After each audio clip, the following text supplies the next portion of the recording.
de las razones por las cuales nuestro invitado, el profesor aplicadas, logran prevenir este trágico incidente de la muerte de los niños, que por supuesto causa inmenso dolor y aumenta las cifras de mortalidad de la población infantil y se ha convertido de alguna manera, por muchas condiciones, entre otras sociales, en un problema que podría decirse de salud pública. Profesor Juan Carlos Bustos, bienvenido como unos profesores dedicado a la docencia, muy cercano, por cierto, a los estudiantes y dedicado al estudio permanente.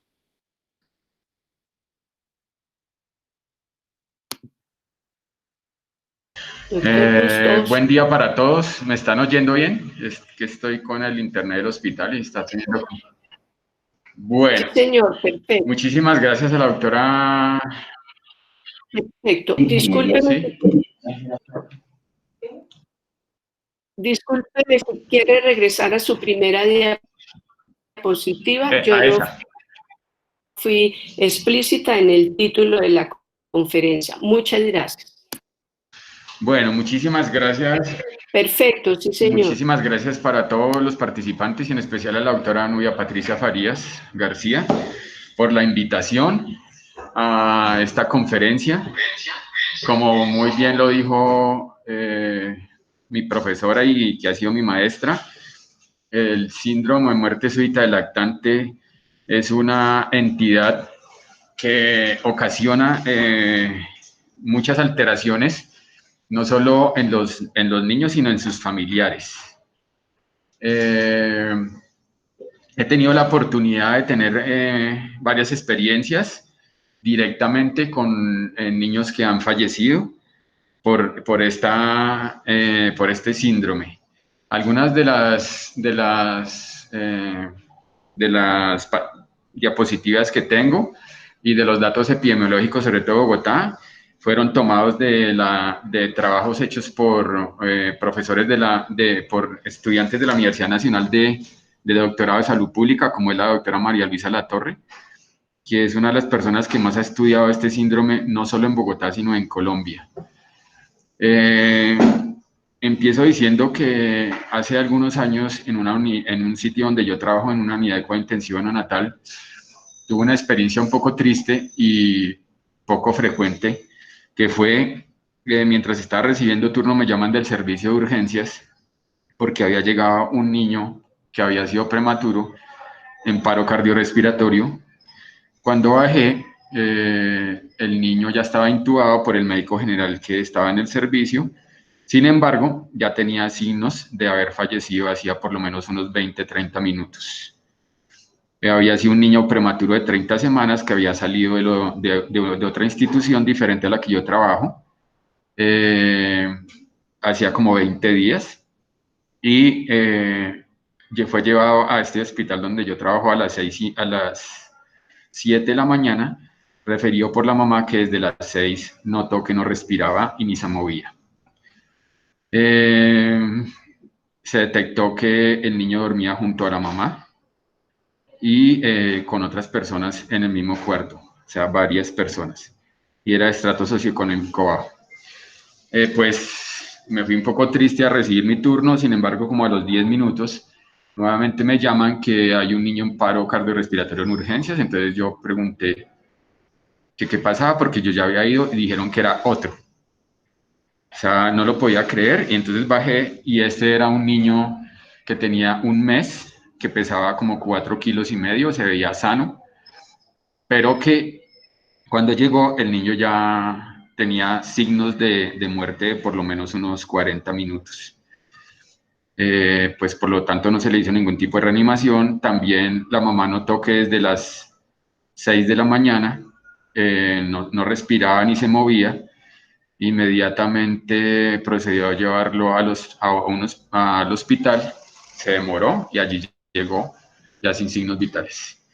Entonces, son características de dos niños que fallecieron, uno prematuro y otro a término. En los dos se detectaron algunas cosas que se hubieran podido haber prevenido. Pues la carga emocional para los padres, porque eran primogénitos, es demasiado grande, así como también para el personal de salud. Entonces, muchísimas gracias por esta invitación. Ya sin más preámbulos, entonces entramos a hablar de este síndrome. Como introducción y algo de historia, más o menos en la década entre los años de 1960 a 1990, estos eventos fueron caracterizados como un problema de salud pública a nivel del mundo. Los niños empezaban a morir súbitamente, especialmente niños que habían sido sanos y que no tenían ningún problema previo, pero resultaban muertos, la mayoría de ellos, durante el sueño. En 1969 se habló por primera vez. Investigadores tanto en Australia como en Holanda describieron por primera vez e hicieron la asociación entre la posición al dormir y este síndrome. ¿Por qué morían tantos niños a nivel del mundo? Porque a partir del 60, 50, muchos famosos pediatras y médicos, entre ellos el doctor Spock, en su famoso libro de aquella época que se llamó El libro del sentido común de los cuidados del bebé y del niño, recomendaba que la mejor posición para dormir era en decúbito lateral o de lado y o en prono, o sea, boca abajo. ¿Por qué recomendaba esto? Porque decía que así los niños tenían menos riesgo de obstrucción de la vía aérea superior y de broncoaspiración, lo cual posteriormente se demostró que eso no es así. Porque, ¿qué pasó con este libro? Que es un libro que se tradujo a 39 idiomas y fueron vendidos aproximadamente 50 millones de ejemplares en aquella época. Por lo tanto, era un libro de consulta en muchas universidades para muchísimos médicos. Por tanto, esto se expandió como una epidemia de las formas de recomendadas para dormir. Por eso, la mortalidad por este síndrome era demasiado alta. Como ya dije, en la década del 80 en Australia y Holanda, pues entonces se relacionó y por fin, hacia más o menos, hacia el año de 1992, entonces se recomendó a nivel mundial la campaña de dormir de espaldas. Vemos cómo en puericultura, cuando se interviene adecuadamente con solo cambiar una forma de vivir o de ser, puede modificar muchísimo la patología y la mortalidad de nuestros niños. Solamente con decir que los niños deberían dormir de espaldas, redujo en 10 años la mortalidad a un 53% en promedio. En algunos países se redujo hasta un 80-90%. Es decir, con intervenciones tan sencillas como estas, logramos disminuir la mortalidad de nuestros niños a más de la mitad. Entonces vamos a hacer unas definiciones. Una definición es la muerte súbita inesperada del lactante, dentro de la cual se incluye la síndrome de muerte súbita del lactante. Entonces, ¿qué es la muerte súbita inesperada del lactante? Es un niño que está previamente sano, que tiene menos de 1 año de edad y que aparece muerto sin evidenciar aparentemente ninguna causa. Dentro de ellos está incluido el síndrome de muerte súbita del lactante, dentro del cual no se encuentran causas. Sin embargo, hasta en el 20% después de haber realizado un examen minucioso del cadáver, la escena del fallecimiento, donde ocurrió el fallecimiento, y una autopsia clínica completa, se encuentra que los niños que mueren inesperada y repentinamente tienen hasta un 20% de causas detectables. Estas causas generalmente son genéticas, dentro de las cuales como un 10% eran asociadas a factores metabólicos, algunas cosas que llaman canalopatías, que generan sobre todo alteraciones cardíacas como el síndrome de QT prolongado. Y otro porcentaje, como el 5%, se encontró que era debido a una muerte provocada por parte de los cuidadores. Sin embargo, el 80% de los pacientes menores de 1 año de edad que mueren repentinamente, no se les encuentra la causa, y eso es lo que se llama síndrome de muerte súbita del lactante, a la cual nos vamos a referir enseguida.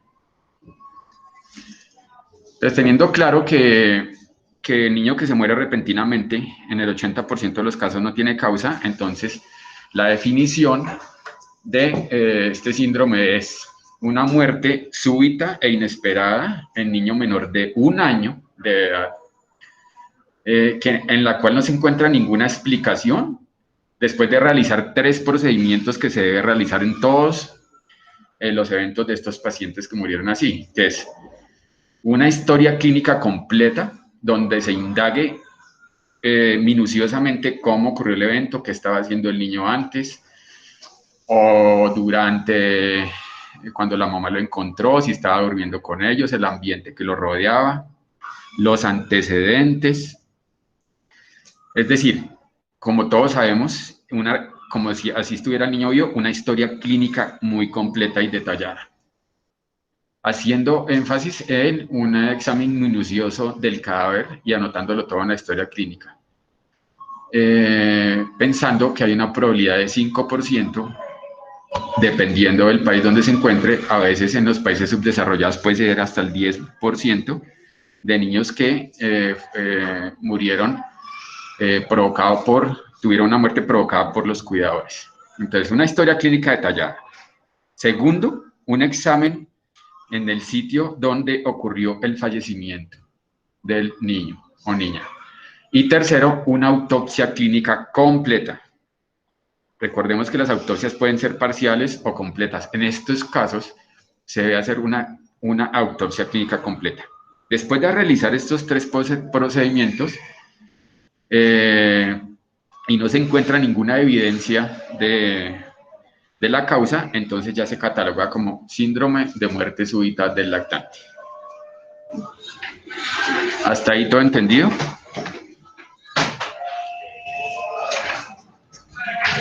Bueno, hablando de cosas de incidencias. Algunos datos ya les dije que fueron tomados de la doctora en salud pública, doctora María Luisa Latorre, egresada de doctorado de la Universidad Nacional de Colombia. En general, el 90% de las muertes ocurre en los niños menores de 6 meses, con un pico entre 2 y 4 meses. La explicación las daré más adelante. Y más del 80%, puede ser variable entre el 80 y 90%, de estos episodios de muerte súbita del lactante ocurren durante el sueño. He ahí que las intervenciones que vayamos a hacer tienen que ver con este periodo tan importante de la vida de los niños. Es más frecuente en hombres, en algunas series incluso aportan una frecuencia de 2/1 con respecto a las niñas, en algunas como 1.2 a 1.3 veces mayor. Sin embargo, hay que anotar que después de los 8 meses de edad, a pesar de que el síndrome se da en menores de un año, después de 8 meses de edad es muy raro que se presente. He ahí que si llegamos a tener un niño que muere por este síndrome cercano al año de edad, tenemos que ser más acuciosos aún en buscar la muerte provocada por los cuidadores. O también algunas cosas como el síndrome de Munchausen, que ya saben ustedes muy bien que es provocada por parte de los cuidadores. Esto se dio incluso en Estados Unidos en un caso muy conocido como en la década del 60-70%, la década del 60-70, en el cual 5 hermanitos murieron por síndrome muerte súbita del lactante, y después de hacer una investigación minuciosa, incluidas cámaras de seguridad que se lograron introducir a la casa del niño que morían, se evidenció que la madre los asfixiaba con una almohada. Y pues esto no dejaba ninguna huella, y en las autopsias pues iban a encontrar los cambios de asfixia normales que se presentan en un niño con síndrome de muerte súbita del lactante. Entonces la recomendación es que si llega un niño que fallece de cercano al año de edad, 10, 11, 12 meses, es importantísimo buscar signos de maltrato infantil. Continuando con la incidencia, hay algunos datos tomados por un trabajo que realizó la doctora María Luisa Latorre en su doctorado, que fueron realizados en la ciudad de Bogotá en el 2010. Se encontró que en ese trabajo y en los artículos mundiales, que es la primera causa de muerte en los niños menores de 1 año, previamente sanos, en países desarrollados e incluso en los países subdesarrollados. Pero en los países desarrollados hay tasas de mortalidad tan bajas como Japón, que es de 0,09. En Estados Unidos para el 2010 era de 0,57. Sin embargo, en países como Nueva Zelanda era tan alta como 0,9. En Colombia, en el 2010, y especialmente en Bogotá, la tasa de mortalidad que se encontró fue de 1,3, es decir, muchísimo más alto que en los otros países del mundo. Se evidenció en ese trabajo que en Colombia moría un niño diariamente por síndrome de muerte súbita del lactante. O sea, aproximadamente entre 350 y 400 niños.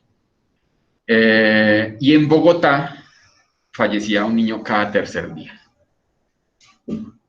Entre 2007 y 2010 se presentaron 413 casos de este síndrome en Bogotá, y entre 2005 y 2011, o sea, en 6 años, hubo en Colombia 2.664 fallecidos por este síndrome. Hay que tener en cuenta que incluso puede haber subregistro, porque en los certificados de defunción que se analizaron en esa época, se encontraba que muchos de estos certificados no tenían el diagnóstico de síndrome de muerte súbita, sino otros, como paro cardiorrespiratorio, como sofocación, como ahogamiento. Por tanto, el subregistro era importante. Cosas tan importantes y que me llamaron la atención y que llamaron la atención a los investigadores en ese estudio del 2010, es que se hizo una encuesta aproximadamente a 1.200 cuidadores y se encontró que el 61% de los profesionales de salud en el 2010, o sea, casi 20 años después de iniciar la campaña a nivel mundial de dormir de espaldas, recomendaban dormir en decúbito lateral, o sea, de lado. Cuando la indicación, desde hacía muchos años ya se había evidenciado que dormir de lado y en prono no era lo ideal. 3% recomendaban aún más peligroso que dormir en prono, o sea, boca abajo.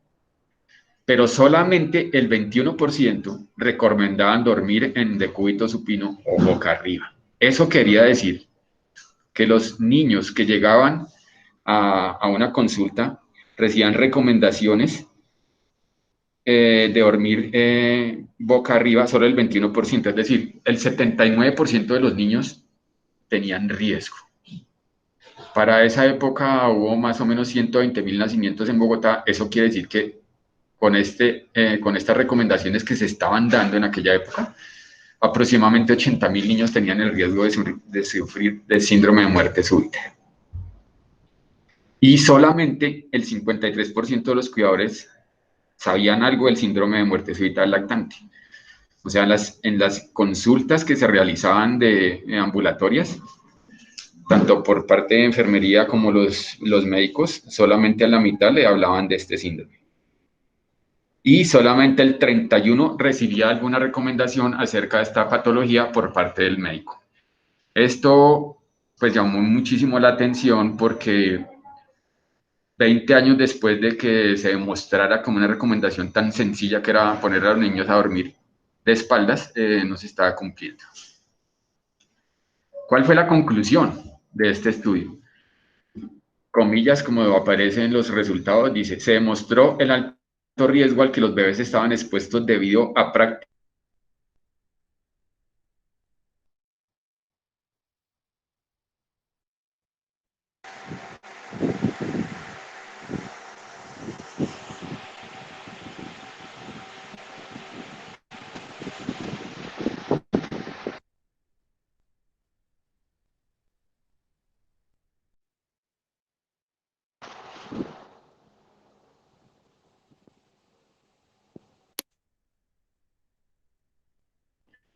que entre el 2011 al 2014 se redujeron de 413 a 295 la mortalidad por este síndrome.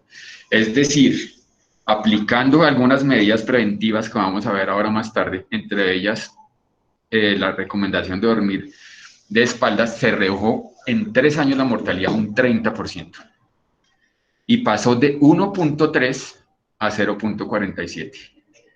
O sea, bien, pues, qué nos queda de conclusión de esto y de enseñanza?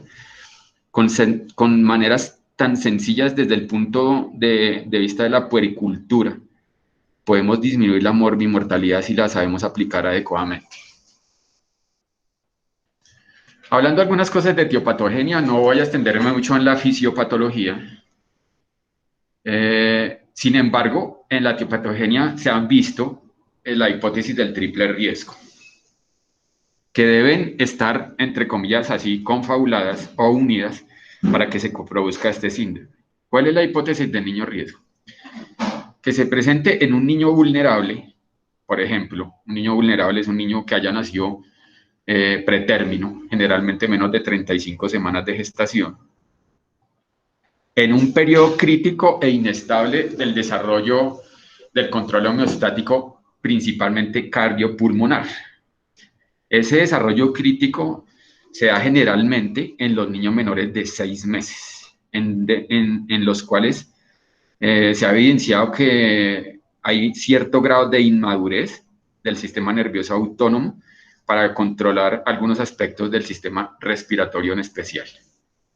Y que ese niño vulnerable en un periodo crítico de su desarrollo experimenta un factor estresante exógeno. Por ejemplo, ¿qué es un factor estresante exógeno? Dormir boca abajo. Entonces allí aparece los 4 círculos que se confabulan para producir el síndrome de muerte súbita del lactante.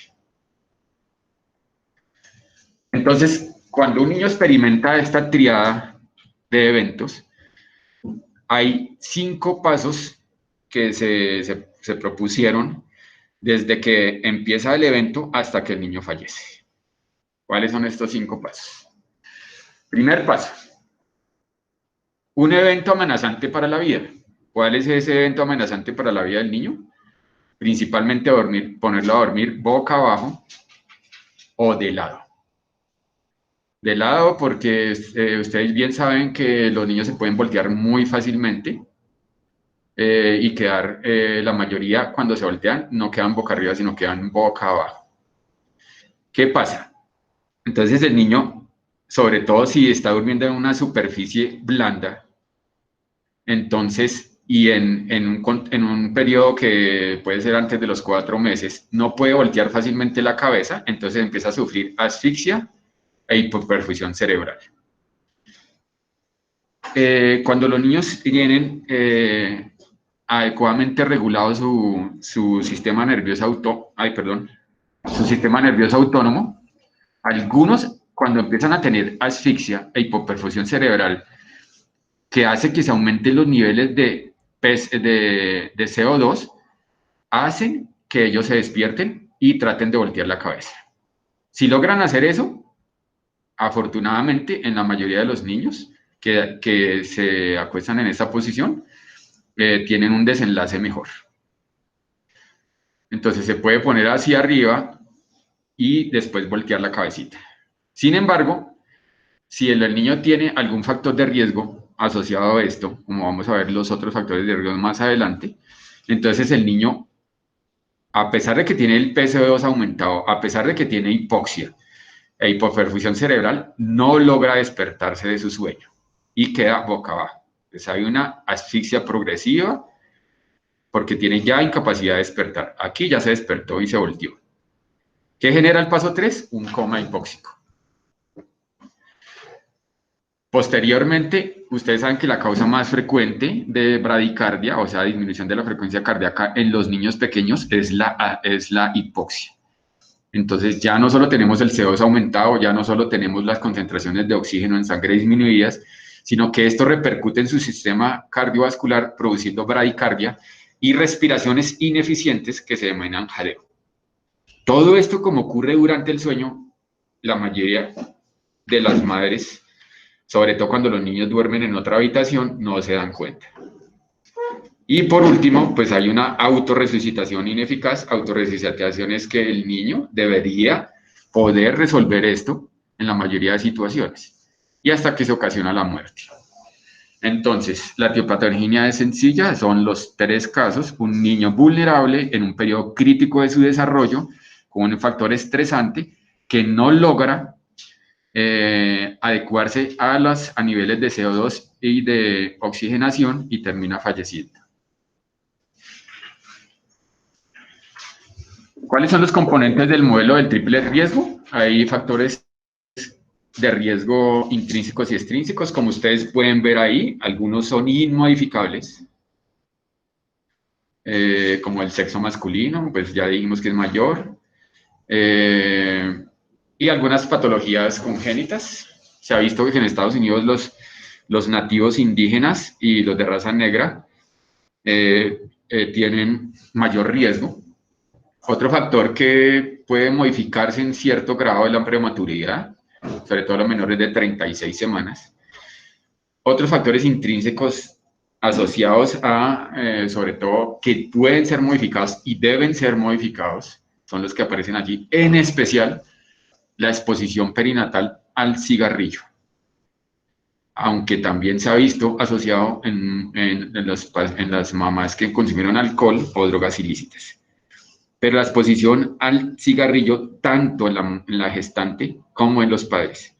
Y en la gestante, ya sea de forma activa como pasiva, ahorita vamos a ahondar un poco más por qué el cigarrillo se asocia con un aumento del síndrome de muerte súbita.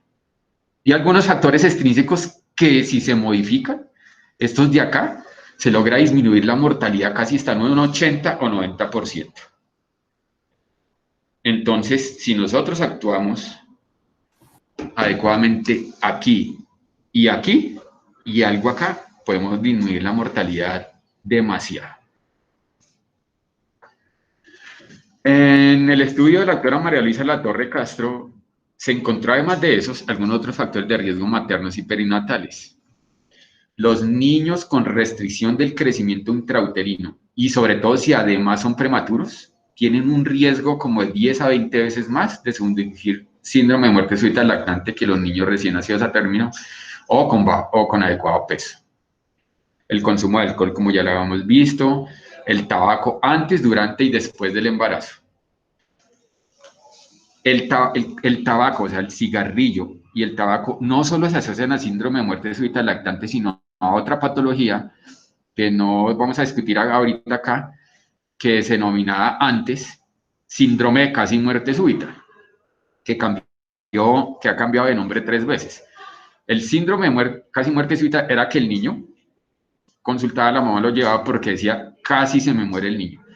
Es decir, el niño, la mamá lo encontraba morado o pálido o tieso o flácido y le empezaba a mover y el niño empezaba a recuperar su estado y quedaba igual que antes. Pero entonces, claro, eso era un evento muy angustiante, que pues entonces se le cambió el nombre después a uno que se llama ALTE.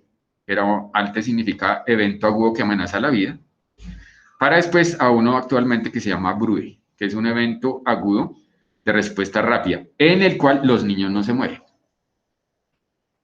Se ha visto que solamente como un 0,5 a 1% de los niños que tengan estos episodios van a presentar síndrome de muerte súbita del lactante. Pero el consumo del tabaco, tanto en la gestación como después, ya sea por la madre o por el padre, se asocia a estos eventos. Bajo su nivel socioeconómico, a edad de gestacional menor de 35, se vio que las madres adolescentes o con bajo nivel educativo tenían sus hijos en mayor riesgo, las solteras, las madres menores de 25 años y que tuvieran más de 2 hijos y que tuvieran periodos intergenésicos cortos, o sea, generalmente menos entre no mayores de 1 año, que hayan tenido abortos previos y algunos que hayan tenido bajo test de Apgar al nacer. Factores de riesgo del lactante y el ambiente que lo rodea, también algunos que ya vimos en los otros, pero también la doctora los describe.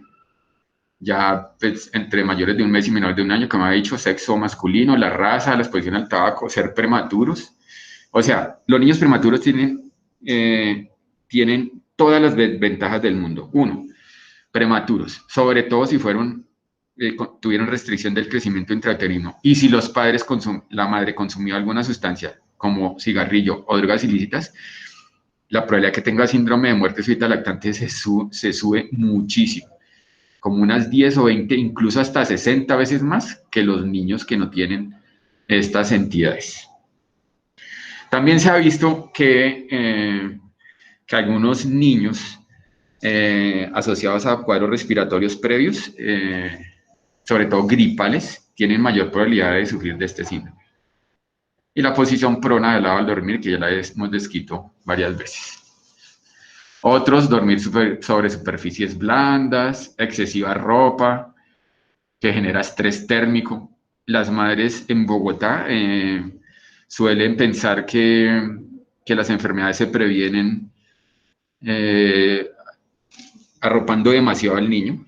Yo recuerdo bien un niño que llegó a urgencias por una apnea y tenía dos meses. Es en serio, duramos como 2 minutos quitándole toda la ropa que tenía. Tenía por lo menos unas 5 o 6 prendas, más el gorro, más las cositas que se ponen en las manos, en los pies, los pañales, etc. Afortunadamente eso ya se está tendiendo a cambiar. Las otras cosas que ven ahí, las cosas que muchísimas personas le ponen a los niños en las cunas, dormir con los padres en la misma cama, aumenta 50 veces el riesgo de sufrir de síndrome de muerte súbita del lactante. Dormir en el cuarto solo, dormir en un cuarto solito, diferente al de los padres, también aumenta como 10% la probabilidad. Y en Bogotá, en las épocas de lluvia de invierno como la que estamos viviendo actualmente, la incidencia era un poquito mayor. Y si ha tenido alguna patología que necesite unidad de cuidado intensivo. Otros, pues si tenía alguna normalidad congénita, ya habíamos dicho la infección respiratoria, vivir en ciudades altas como esta, o si había un hermano que haya muerto de síndrome de muerte súbita, aunque en esos casos tenemos en cuenta también la probabilidad de maltrato infantil. Y si ha tenido otros episodios de apneas que no lleven a la muerte, aunque ya vimos que la probabilidad que un niño con una apnea previa le haga síndrome de muerte súbita lactante no es tan frecuente. Entonces, después de ver esto, ¿qué recomendaciones hay? Primero, ¿por qué? Dos cosas o tres. ¿Por qué los niños prematuros o por qué el cigarrillo o por qué dormir en prono aumenta la probabilidad de morir? Entonces empezamos con el de dormir en prono. Dormir en prono genera varias cosas.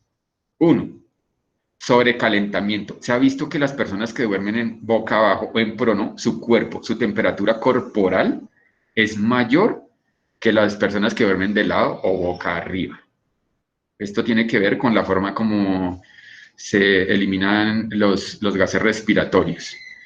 Entonces, un niño que duerme boca abajo aumenta su temperatura corporal en promedio más que los niños que duermen boca arriba.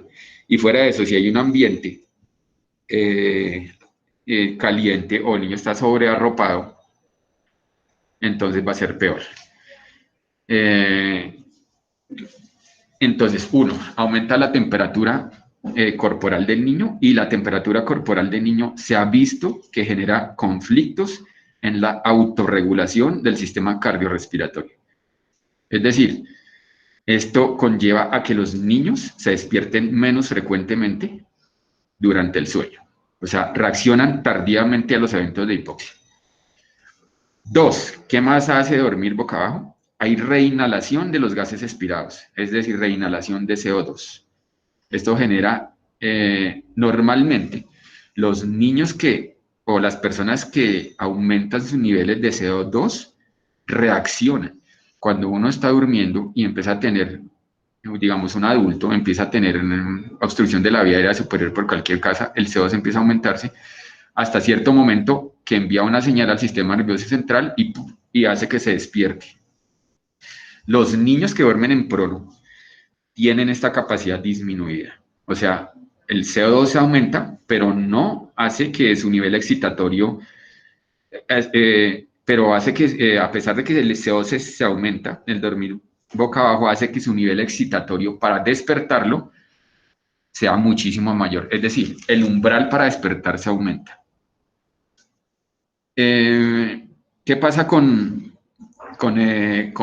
estos pacientes? Entonces, dormir boca arriba normalmente produce más despertares que dormir boca abajo. Entonces, ¿qué pasa con esto? Que las madres se preocupan porque piensan que esos despertares están interfiriendo con su sueño. Y lo que se ha visto y lo que se ha demostrado hasta la saciedad es que esos despertares son normales, fisiológicos y necesarios para un buen patrón de sueño en los niños menores de 4 a 6 meses. Entonces, ¿qué hacen las mamás? Pues simplemente los voltean de lado o boca abajo y allí entonces los niños se van a despertar menos y menos frecuentemente, lo que puede ocasionar el síndrome de muerte súbita lactante. Y más aún si algunos profesionales de salud, afortunadamente menos frecuentemente, recomiendan que adopten esta posición al dormir. Entonces, la posición ideal es dormir boca arriba. Ojo con la posición de lado, que es tan grave como dormir en prono. No se recomienda. La recomendación que se daba era que se acostaban boca arriba para disminuir la obstrucción y los periodos de probables broncoaspiraciones, que ya se demostró que incluso los niños con reflujo gastroesofágico, que tengan ese diagnóstico, o enfermedad por reflujo gastroesofágico, la posición ideal es dormir en decúbito supino. La posición en prono se ha demostrado que aumenta los episodios de regurgitación. Sin embargo, hay algunas excepciones a esta regla, pero que son muy pocas.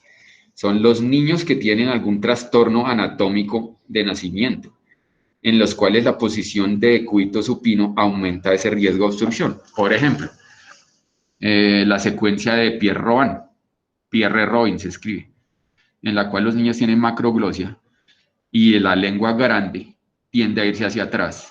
Entonces el decúbito supino, o sea, en boca arriba, aumenta el riesgo de asfixia. Entonces esa es una de las pocas condiciones, u otros con malformaciones de la vía aérea superior, en que deben dormir en prono. Sin embargo, cuando se acuesten en prono, tienen que ser una superficie dura, en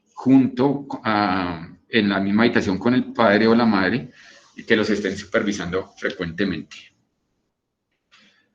Mire que en las unidades donde yo trabajaba en cuidado intensivo recién nacidos, y yo creo que muchos de ustedes han tenido la experiencia que muchos niños prematuros en los hospitales en los sitios donde están hospitalizados, la mayoría los acuestan en prono, o sea, boca abajo.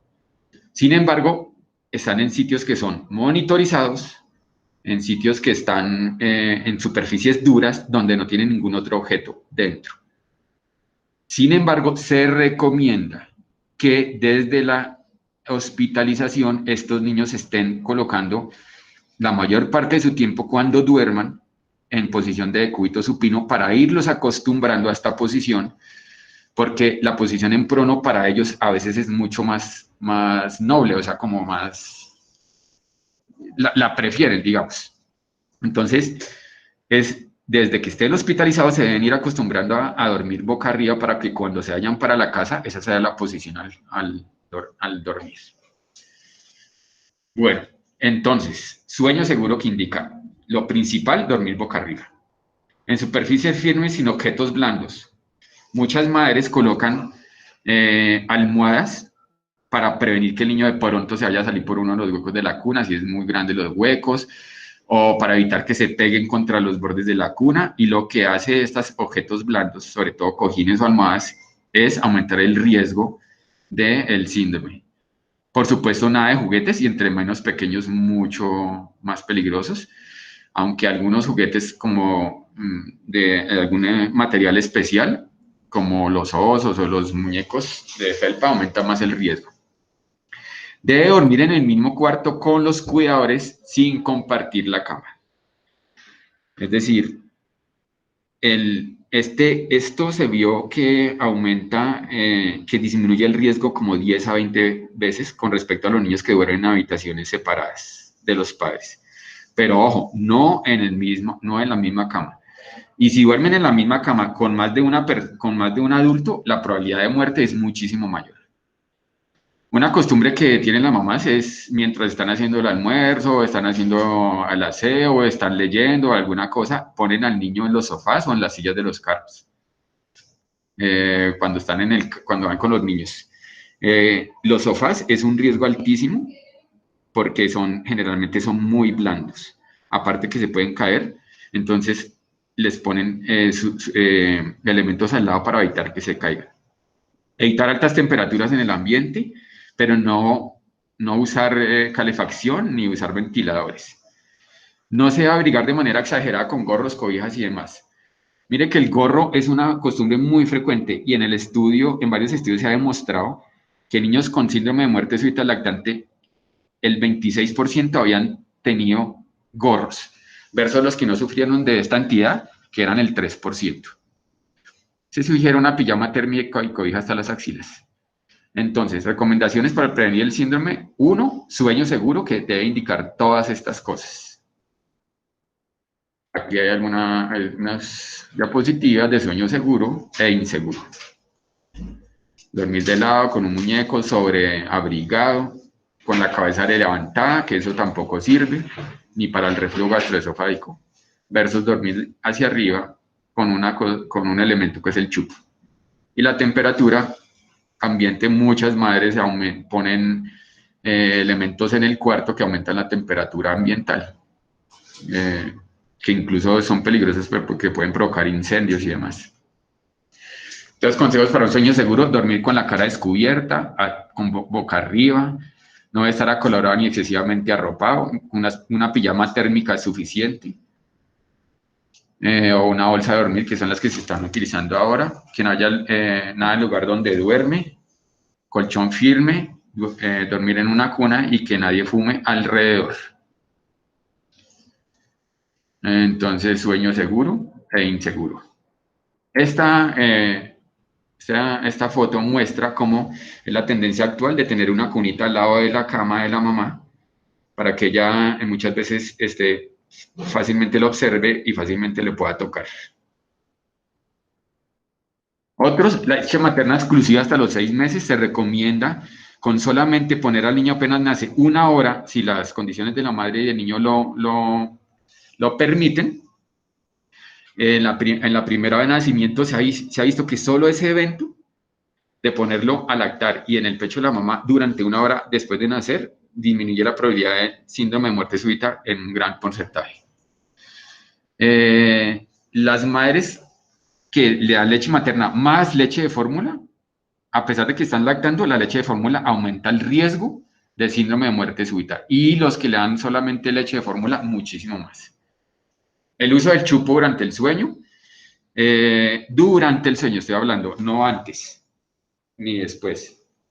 Entonces, es cuando ya el niño tenga una adecuada succión y una adecuada lactancia materna, es decir, eso no es antes de los 3 a 4 semanas de vida, se ha mostrado que el chupo durante el sueño reduce el riesgo entre un 50 a 90% de síndrome de muerte súbita del lactante. Sin embargo, con características, no obligar a su uso. Si el niño no lo quiere, no obligarlo. Segundo, el niño durmiendo con el chupo, si lo suelta, no reintroducírselo en ese momento. Una vez dormido y si tiene el chupo ahí, se le deja, pero si lo expulsa, no se le debe volver a introducir en la boquita. Exposición pre y postnatal al humo del cigarrillo. El cigarrillo es uno de las cosas que más influyen en el síndrome de muerte súbita del lactante. Uno, se ha visto que las placentas de las madres que fumaron cigarrillo, o ya sea activa o pasivamente, se encontraron con cambios microscópicos que generaban posteriormente alteraciones en el desarrollo autónomo del control cardiorrespiratorio. Entonces, el cigarrillo se debe evitar a toda costa, antes y después de nacer el niño, así como el alcohol y las drogas ilícitas. Evitar el uso de elementos comerciales para dormir. Uno no necesita, hacen muchas propagandas acerca de comprar cosas como sonajeros y demás para que lo dejen en la cuna. Entonces, simplemente necesitas una cuna con un colchón duro y una sábana que se pueda ajustar firmemente. No utilizar monitores cardiorrespiratorios. Inicialmente, cuando los niños empezaron a morir de esto, todo el mundo fue la moda y comprar monitores cardiorrespiratorios, y eso fue peor porque el niño cualquier cosa que producía o dejaba de respirar por ahí 5 segundos, que es normal, activaban esto. Entonces empezaron a tener conflictos interfamiliares e intrafamiliares, porque no dormían bien los padres, etc. Entonces los monitores cardiorrespiratorios no deben usarse. Las inmunizaciones, se ha visto que el niño con su carnet completo de inmunizaciones también disminuye el riesgo 5 a 10 veces más, porque disminuyen los problemas por infecciones respiratorias. Entonces, pues hasta aquí las cosas que tenía que decirles. Hay muchísimas más cosas, pero yo creo que ustedes pueden aportar las preguntas, los comentarios de mi maestra, que es la doctora Novia Farías. Entonces, por ahora ahí dejo. Entonces, conclusiones. Con intervenciones tan sencillas desde el punto de Bueno, vista de la puericultura se puede lograr muchísimas cosas, tanto como disminuir la mortalidad entre un 50 y 90% en una patología tan demandante emocionalmente, tanto para los familiares como para los médicos.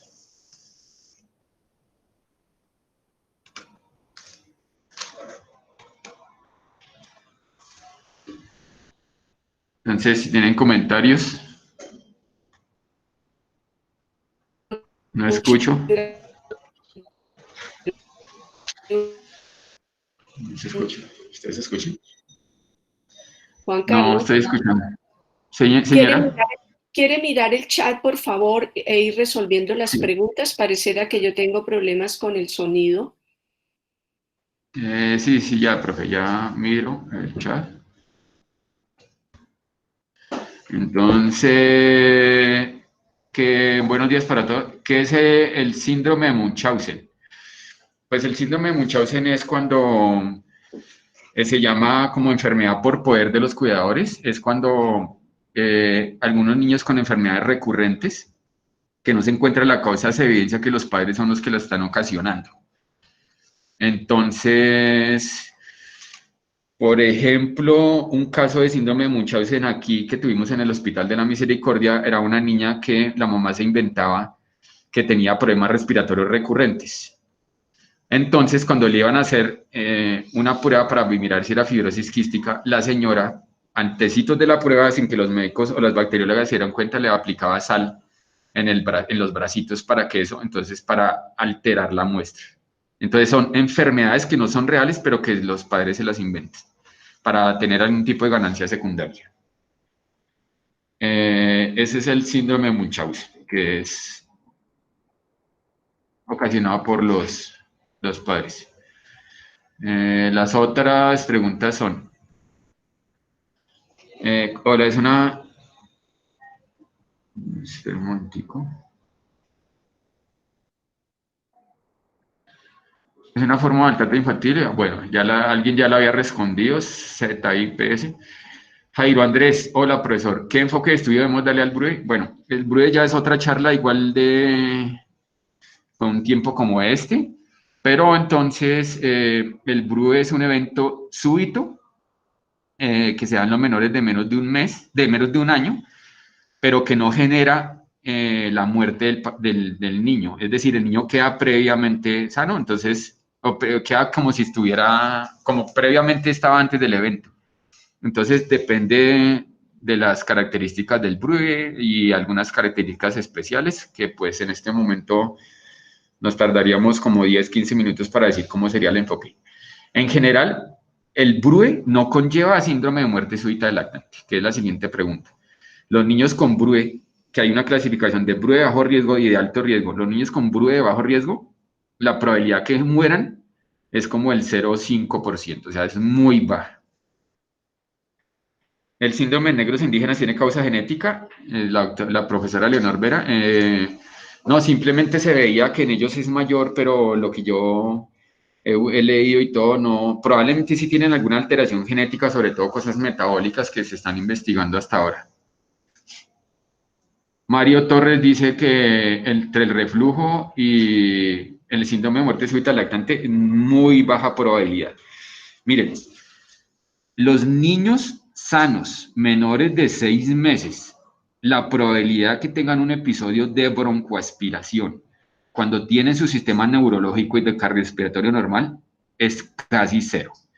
O sea, eso de que es que un niño de 3 meses llegó y le pongan el diagnóstico de broncoaspiración cuando todo su sistema cardiorrespiratorio y neurológico está bien, es muy poco probable. Por eso es que incluso a pesar de que tengan reflujo gastroesofágico, se recomienda dormir boca arriba. O sea, no le achaquemos, por favor, al síndrome de muerte súbita del lactante el reflujo gastroesofágico. Floralba, recuerdo que a mis hijos después de lactar se les sacaban los gases y cuando ya se dormían, se acostaban de medio lado acuñados con almohaditas pequeñas en la espalda y porque al rato sacaban como un poco de leche. Si se acuesta de espalda, este reflujo no es peligroso. Bueno, mire, Floralba, entonces mire, uno puede poner a dormir, mentiras, no dormir, uno puede poner a un niño después de comer de lado o boca abajo, pero estando despierto y estando vigilado y en una superficie firme, sin objetos a los lados. Una vez el niño empieza a dormirse, se debe poner boca arriba. Y eso no tiene ningún problema, no tiene ningún problema dormir boca arriba con el reflujo. Se ha demostrado, ya lo he dicho varias veces, que no se asocia el reflujo gastroesofágico al síndrome de muerte súbita del lactante, excepto en algunos pacientes que ya dije, que tengan enfermedad por reflujo gastroesofágico como malformaciones anatómicas de la vía aérea superior, como la secuencia de Pierre-Robin u otras especiales. Pero en general, otra cosa es que los niños los pueden poner cuando estén despiertos, boca abajo o de lado, despiertos, pues para prevenir el síndrome de cabeza plana, que es que los niños se les aplasta la cabeza y entonces empiezan a quedar calvitos allí y generan como si tuvieran una cosa, un defecto del cráneo que se llama plagiocefalia. Eso se puede hacer, pero con el niño despierto, no con el niño dormido. Cuando el niño esté dormido, siempre tiene que estar boca arriba. Doreli, un trabajo importante para salud pública, desmitificar creencias altamente arraigadas en las familias y muchos profesionales de la salud. Me parece clave hacer extensivo este tipo de información a instituciones públicas y privadas encargadas de la protección. Afortunadamente, el trabajo de la doctora María Luisa Latorre fue llevado al Ministerio de Salud, al Instituto Colombiano de Bienestar Familiar y a la Sociedad Colombiana de Pediatría, donde se empezaron a hacer intervenciones a nivel nacional. Tanto así que en Bogotá, como ya les dije, la incidencia disminuyó más del 30% de síndrome de muerte súbita del lactante con esas recomendaciones. Pero es que lo más angustiante o que llamaba más la atención era que pues las madres, sobre todo en los estratos socioeconómicos bajos, le hacen caso a casi todo lo que dicen los médicos en algunas cosas de sus recién nacidos. Y lo que más nos llamaba la atención en ese estudio era que solamente el 21% recomendaba dormir boca arriba. Afortunadamente eso ya se cambió y se está cambiando. Todavía existe el riesgo de morir de muerte súbita en la población bogotana en 0,47%. Sin embargo, toca seguir trabajando desde el punto de vista de la puericultura. ¿Existe alguna relación entre el síndrome de muerte súbita y la apnea del sueño? No. La apnea del sueño no conlleva síndrome de muerte súbita, o sea, no se ha visto asociado con esto. La apnea del sueño toca saber si es una apnea obstructiva o del sistema nervioso central, pero la probabilidad que muera un niño que tenga apnea del sueño es muy baja. Y Aldemar Alarcón refiere, algunos niños que ya hayan pasado un episodio y sean reanimados, ¿cuál es el seguimiento? ¿Y se han encontrado algún tipo de normalidad en el electrocardiograma? Entonces, hay niños que tienen episodios de apnea que no fallecen. Entonces, esos son los niños que se catalogan dentro de lo que antes se llamaba síndrome de Carci, muerte súbita, que después se cambió a ALTE y que ahora se llama BRUE. Los niños que presentan un episodio de apnea y que requieren reanimación necesitan ser hospitalizados y estudiados para encontrar algún tipo de causa. Algunos tienen problemas cardíacos, otros tienen problemas neurológicos, otros respiratorios, etc. Pero un niño que tenga apnea prolongada y que requiere reanimación y que sobreviva, tiene que ser estudiado. ¿Se comenta posición antirreflujo con almohada o silla? Eso incluso ya está desvirtuado. Las posiciones incluso de levantar la cabecera para reflujo gastroesofágico no han mostrado mayor evidencia con respecto a los niños en una posición normal. Lo que pasa es que se está haciendo un sobrediagnóstico de reflujo gastroesofágico.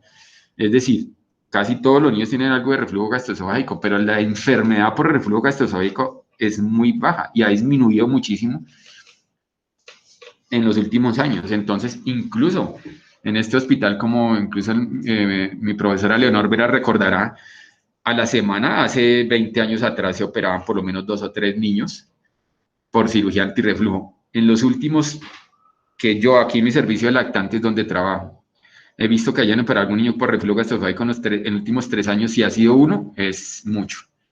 Son niños que generalmente tienen patologías respiratorias severas o que tienen alguna condición genética en las cuales el reflujo gastroesofágico puede ocasionar algún problema. Entonces, creo que no más, profe. Muchísimas gracias por su intervención. Como en repetidas ocasiones durante ella, usted se refirió a la puericultura. Yo me tomo un instante para insistir en un hecho que también aprovecho, que la audiencia, el 80% son mujeres, para decir que ante este síndrome la lactancia materna es un factor de protección importantísimo. Hemos visto cierta interferencia de ella en la recomendación de que los niños no hagan colecho entendido como el hecho de dormir el niño en la misma cama de la madre. Está relativamente respaldada la idea de que los niños que hacen colecho tienen más riesgo de muerte súbita si tienen otras condiciones, particularmente si la madre fumó durante el embarazo o es fumadora, si consume alcohol o drogas o los padres, y sobre todo si hay hacinamiento. Lo que definitivamente no tiene en este momento una posibilidad de no mostrarle una gran relación es que los niños duerman boca arriba, como usted reiterativamente y claramente lo hizo en su conferencia. La leche materna es importante porque se sabe que mejora condiciones como sincronizar la respiración de la madre y el niño, lo cual por supuesto mejora la oxigenación, se disminuyen los episodios de llanto, hay una mejor termorregulación. Entonces todos estos son factores que están íntimamente relacionados con la lactancia materna. Su mensaje, quiero destacarlo con la foto de la cunita pegada a la cama de la madre, madre, quizá uno diría que en este momento es una buena forma de mediar entre decir no colecho y sí colecho. Nosotros en puericultura hacemos mucho énfasis en que el colecho, entre comillas, de forma adecuada y sin otros factores de riesgo, es un factor que protege y garantiza la lactancia materna. Yo soy insistente en eso y por supuesto usted me dio esa muy buena ocasión de en repetidas ocasiones hablar de la puericultura, y esto es lo que hacemos los médicos en la consulta ambulatoria, y ojalá se haga desde la época antenatal y prenatal para que las mujeres realmente tengan la disposición y el proyecto y el interés siempre de lactar a los niños. Profesor Bustos, me queda decirle que fue muy satisfactorio, muy gratificante tenerlo hoy con nosotros. Yo sabía que de mucho tiempo atrás usted trata este tema y es lo que hoy día podríamos decir un verdadero experto. Mil gracias por habernos acompañado. Esperamos volver a contar con su presencia en este espacio. A los asistentes, gracias por estar con nosotros. Quiero recordar que nuestras citas de las 11 y de las 5 de la tarde hoy traen temas muy importantes. A las 11, bioseguridad y retorno al trabajo, acciones desde terapia ocupacional. Creo que a todos nos conviene mucho esta conferencia. Y a las 5 existe relación entre deficiencia de vitamina D y COVID-19, por supuesto, forma parte del tema de más actualidad en este momento en el mundo entero. Muchísimas gracias, profe, y a todos los asistentes. Y pues una de las cosas que me llevaron a seguir esta senda de profesor y de estos temas fue precisamente usted, profe. Desde que fue mi profesora de residente. Entonces, muchísimas gracias por la invitación y muchísimas gracias a todos, y esperemos que esto contribuya para disminuir un poquitico, como decía el profesor, superó un poquitico más la mortalidad, disminuir la ignorancia un poquitico en estos temas, y me parece excelente esto que está haciendo, esta labor que está haciendo en su merced desde la academia y desde los componentes virtual. Muchas gracias. Muchísimas gracias. Un abrazo, profesor Juan Carlos. Un feliz día para nuestros asistentes. Esperamos seguir contando con su presencia en este espacio. Salud UNAL contigo, un programa más.